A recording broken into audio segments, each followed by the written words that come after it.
Hello, my name is Courtney Vance and this is Kerri Stewart, and our project proposal was Miles That Matter, raising money for local elementary schools. The whole purpose of this project is to host a sponsored 5K from which then we would take the money that we received either as donations or from the actual fees that people had to submit or to enter the race, and we would take that money and buy a wide range of school supplies to distribute among local schools in Charleston, West Virginia. This matters a lot to me because growing up, I lived in a poor county of West Virginia, and I had to watch my friends and my classmates around me struggle because they did not have everything they needed to correctly complete assignments. And also, I really value our youth because I see them as our future, so I really want them to do well in school. And as adults, we should all feel obligated for them to have an easy education and for them to enjoy their education. So most of you already know that West Virginia is one of the poorest states in America. We're actually ranked 43 out of 50 states, meaning that only 7 states are poorer than us. And 18.6% of Charleston residents live under the poverty level. And for a family of 4, the poverty rate is $24,600 a year. Now, while the average household in Charleston, West Virginia makes about $42,526 a year, which I know sounds like a lot for all of us because we're in college, we don't have bills, we don't have any responsibilities, we're still using our parents' money.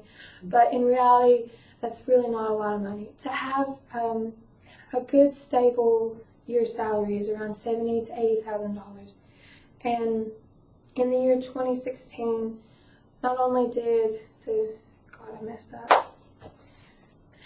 So as most of you know, West Virginia is one of the poorest states in the United States. We were ranked 43rd out of 50 states, which means that only 7 states are poorer than us.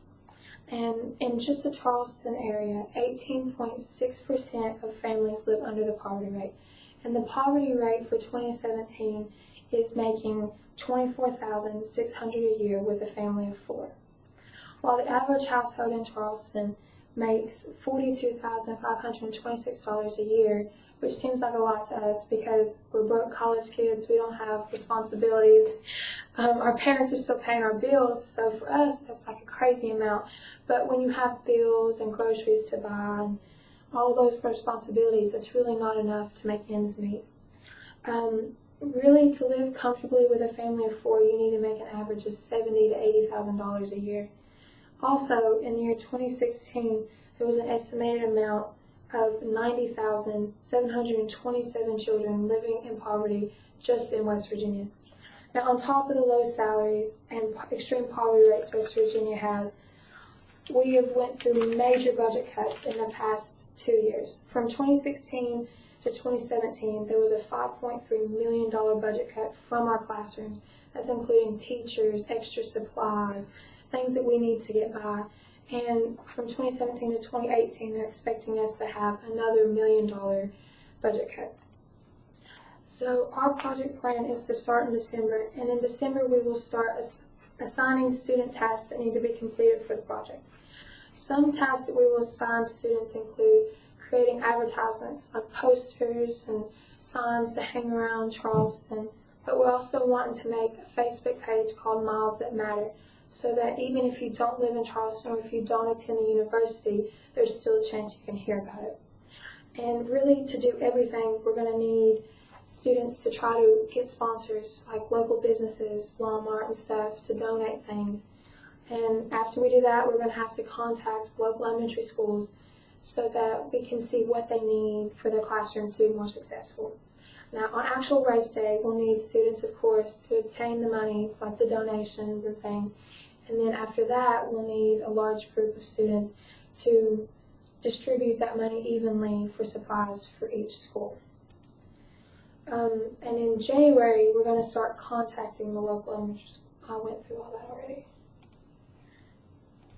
So in December, we're going to start assigning tasks to the freshman students, including contacting the local elementary schools, obtaining sponsors, making advertisements including posters and Facebook pages so that if you don't live in Charleston or go to the University of Charleston, there's still a chance you can hear about it. So in January is when we're really going to start contacting. So after we've assigned a group, they'll then in January begin to contact the schools so that we can know what they need and for the class to be successful. Then in February, we're going to really dig into the advertising. We're going to hang the signs and we're going to be active on the Facebook page.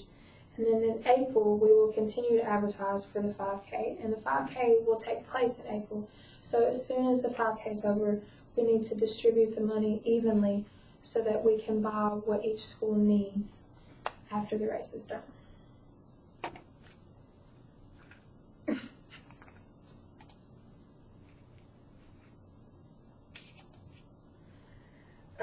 To make this project the best we can, because you want you want to be the best we can so we can raise as much money as we can for the elementary kids students, we're going to need some sponsors.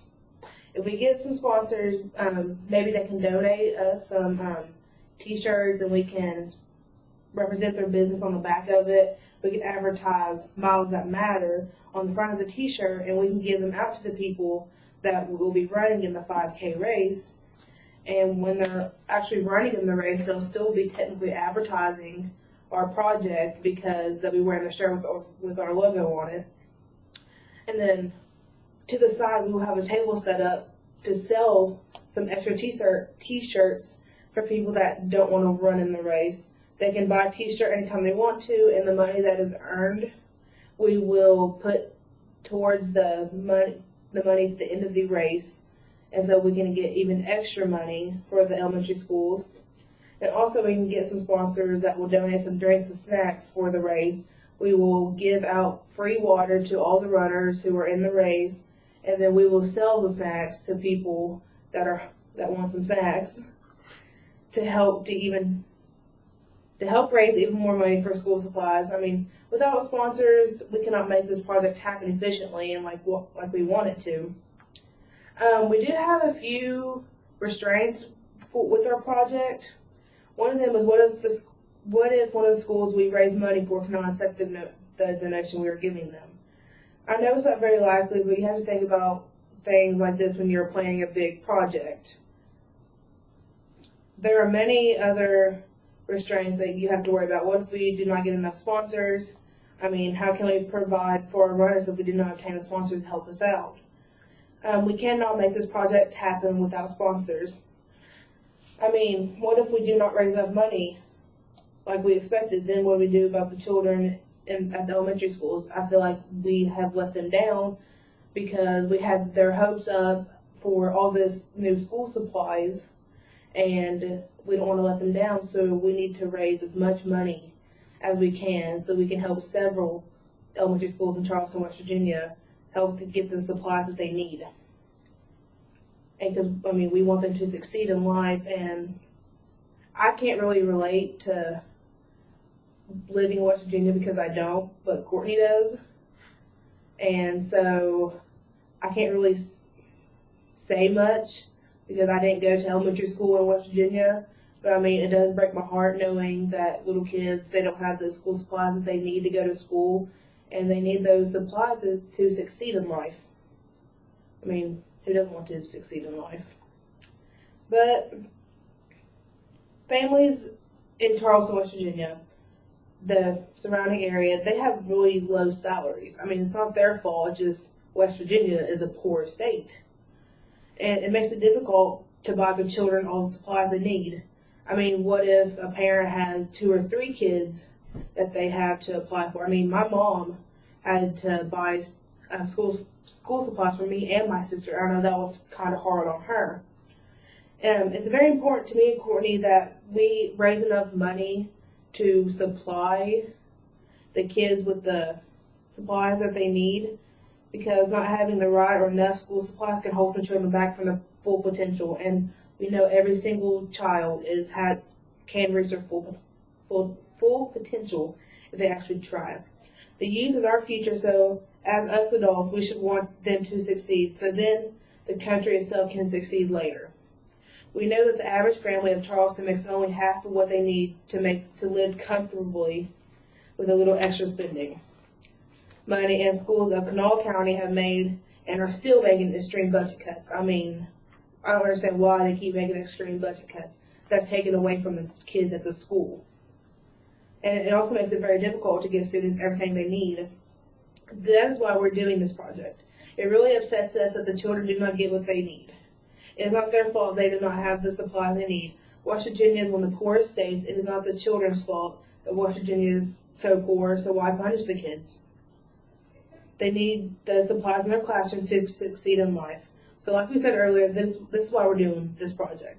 It affects us. It does. It bothers Courtney and I because all these kids are just going to school and they're trying to do good in school and try to succeed in life, and they can't because they don't have the correct supplies or enough supplies that they need. But I mean, they can't even do it because they don't have the supplies they need.